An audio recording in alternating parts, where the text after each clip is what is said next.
کارەباکە زۆر خراپ بوو کە جوانە بووە یعنی ئەمە دوو ساڵ ئەم هاوڵاتیە نیگەرانە لە کەمی پێدانی سەعاتەکانی کارەبای نیشتیمانی. بەبقا هەموو بەرپرسانی شەق و شاری کێوانی شاری کێوان دێنە جواب دەڵێت کارەبا بە جۆرێک کەم بۆتەوە، ساڵ لە دوای ساڵ خراپتر دەبێت و هیچ سوودێکی لێ نابینن. یەتەوە ئەکوژێتەوە هەڵەبێتەوە یەتەوە ئەکوژێتەوە نایێتەوە دوای 20 ساعات. یعنی بەڕاستی کارەبای نیشتیمانی وا نەبوو، هەتا پاریش وا نەبوو، پێران وا نەبوو، ئەم ساڵ بەجارێ نەما. لە بەڕێوەبەرەتی گشتی کارەبای سلێمانی لەوە کارەکانی کەمبوونەوەی سەعاتەکانی کارەبای نیشتیمانیمان پرسی.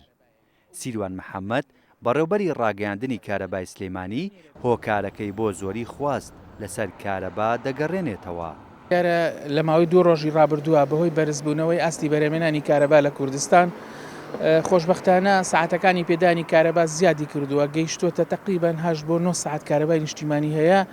ئیشەڵا دوای تێپەڕاندنی ئەم سەرمایەکە ڕەنگە 10-15 ڕۆژێکی تر بخایەنێ ئیتر ئینشەڵا وەزعی کارەبا بەرەو باشبوونە ڕات. هەستەکەی پەیوەندی بە بەرزبوونەوەی خواستە لەسەر کارەبا لەبەرەوەی ئاستی بەرهێمێنانی کارەبا بەقەدەر ئەو بڕەنیە کە پێویستمانە بۆیە ئەو بۆشاییە دروستە بێ و سەعاتەکان کەمە بێتەوانێ وەجگە لەوەش بەڕاستی دابەش نەکردنی سوتەمەنی و نەبوونی نەوت خەڵک ناچارێکەوە کارەبا بەکاربێنێ بۆ خۆگەرمکردنەوە و ماڵ گەرمکردنەوەوانە.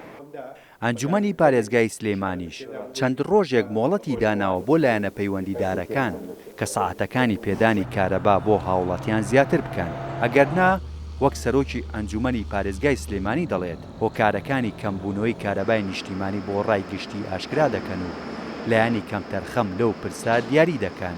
لێرەوەی من داوا لە وەزارەتی کارەبای حکوومەتی هەرێمی کوردستان لە بەڕێوەبەرەتی گشتی کارەبای سلێمانی یەکەین کە ئەم کارەبایە بەم شێوەیە بەڕاستی ئەمە غەدرێکی گەورەیە لە هاوڵاتیانێک کرێ و بە تایبەتیش لە پارێزگای سلێمانی یەکرێەوە. ئێمە حەزەکەم لێرەوە بەڕێوەبەری کۆنتترۆلی کارەبا وەزیری کارەبا جێگری وەزیری کارەبا بەڕێوەبەری گشتی کارەبای سلێمانی گویان لێمان بێ هەندێ نادادپەروەری و نائەدالەتی لێ دابەشکردنی کارەبایە کراوە. بەڕاستی پێشمان وتون یعنی تا سەرەتای هەفتەی داهاتوو وەسین ئەگەر هەندێک لەو چارەسەرانە نەکەن ئەوە بە دڵنیایی ئێمە جارێکی تر لە توانیم بڵێم لە میدیاکانەوە ڕای ئەگەێنین ئەو شێوازی نادادپەروەری کە کراوە. ڕێژەی کارەبای بەرهەمهاتوو ئەو ڕێژەیە کە خواستی هاوڵاتیان پڕکاتەوە لەم چوارچێوەیەشان سنووری پارێزگای سلێمانیش ئەو ڕێژەی بۆ دابدانراوە ڕێژەکە کەمە کە 33% کۆی ئەو کارەبایە کە ئەدرێ بە پارێزگاکان واتە سەروی 67% ئەدرێ بە پارێزگا هەولێر و دووەک و نزیکەی 33% ئەدرێ بە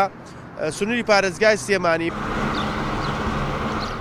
ئەم بە دوواداچوونەی ئێمە لە کاتێکدایە گلەیەکانی هاوڵاتیان لەسەر کەمبوونەوەی کارەبای نیشتیمانی زۆرە.